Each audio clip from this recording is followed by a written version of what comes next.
Shalom saudara, dalam penuntasan amanat agung, kita percaya bahwa Tuhan akan banyak membukakan paradigma baru bagi setiap kita di dalam segala aspek kehidupan. Dalam VOP kali ini, kita akan membahas paradigma baru di dunia marketplace. Mungkin kita pernah mendengar statement ada hari untuk bekerja, berbisnis, dan mencari uang. Sedangkan kalau hari Minggu, waktunya untuk melakukan hal-hal rohani seperti beribadah dan pelayanan. Nah, ini adalah prinsip dikotomi, yaitu membedakan antara pelayanan di gereja dan pekerjaan di marketplace. Seakan-akan hal-hal rohani itu lebih superior dan tidak bisa dicampur dengan kegiatan dalam dunia usaha. Tuhan tidak menginginkan hal itu. Dalam Kisah Para Rasul dituliskan, ada 40 mujizat sebagai pernyataan kuasa Roh Kudus melalui para rasul dan murid-murid Tuhan Yesus lainnya. Yang menarik ternyata dari 40 peristiwa, hanya satu peristiwa yang terjadi di tempat yang rohani, yaitu di gerbang indah di Bait Allah. Sisanya terjadi di tempat-tempat publik dan melibatkan murid-murid yang bekerja juga di marketplace. Ini menunjukkan bahwa Tuhan ingin menyatakan kehadirannya di dunia marketplace, di antara para pelaku bisnis, karyawan, pedagang, juga di antara profesi-profesi lainnya. Karena itu seharusnya pekerjaan, bisnis, dan profesi yang kita geluti di marketplace dapat dijalani dengan sukacita, sambil terus menikmati persekutuan yang intim dengan Tuhan. Jadi pekerjaan bukanlah sesuatu hal yang terpaksa harus dilakukan supaya kita hidup. Sebaliknya, pekerjaan adalah ladang pelayanan untuk setiap kita berkarya dalam kasih pada Tuhan dan sesama, sebab Tuhan lebih dahulu memberkati dan mengasihi kita. Biasanya, setiap kita melakukan pekerjaan atau berbisnis adalah untuk memenuhi kebutuhan kita. Namun, oleh karena kehadiran kita sudah dipenuhi Roh Kudus, dunia usaha seperti kantor-kantor, pabrik, pasar, dan tempat lainnya pun dapat dipenuhi oleh hadirat Tuhan. Selain itu, orang percaya dengan pertolongan Roh Kudus akan menghasilkan karya-karya yang hebat di marketplace untuk kemuliaan Tuhan.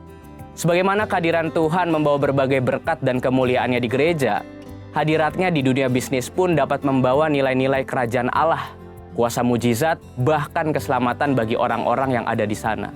Sebagai contoh, mari kita bahas bagaimana penerapan paradigma yang baru dalam dunia bisnis. Poin pertama, kita perlu mengundang hadirat Tuhan di tempat pekerjaan kita dengan berdoa, memuji, dan menyembah Tuhan. Jika memungkinkan bersama-sama dengan sesama anak Tuhan di tempat pekerjaan kita. Poin kedua, dengan menerapkan paradigma Allah dalam dunia bisnis. Mari kita lihat beberapa contoh paradigma Allah dibandingkan dengan paradigma dunia dalam memandang beberapa aspek bisnis berikut ini. 1. Tujuan bisnis.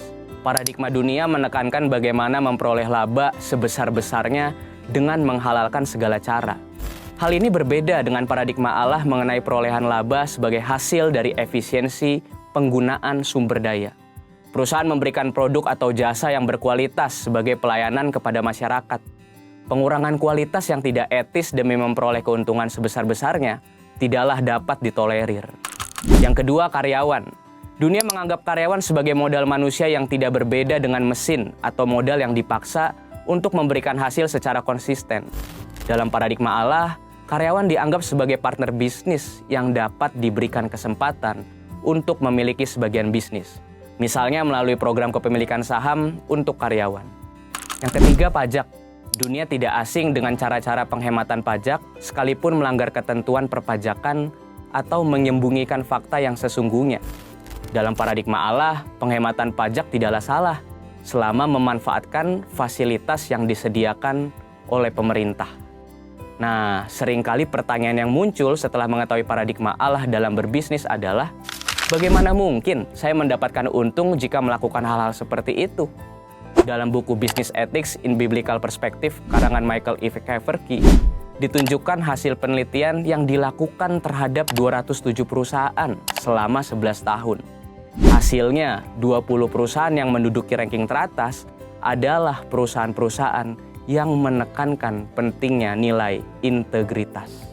Sebagai kesimpulan, di era Pentakosta ketiga ini, di mana Roh Kudus dicurahkan kepada semua orang, maka setiap kita yang berusaha dan bekerja di marketplace perlu meminta pengurapan Roh Kudus dalam pekerjaan kita dan menerapkan paradigma Allah. Pengurapan ini menjadikan kita excellent dan unggul dalam bidang usaha serta pekerjaan kita, sehingga kita dapat menjadi saksi di marketplace dan ikut ambil bagian dalam amanat agung. Saudara, untuk penjelasan lebih lengkapnya dari tim teologi kami, silakan buka link yang ada di atas atau scan QR Code yang tersedia. Tuhan Yesus memberkati.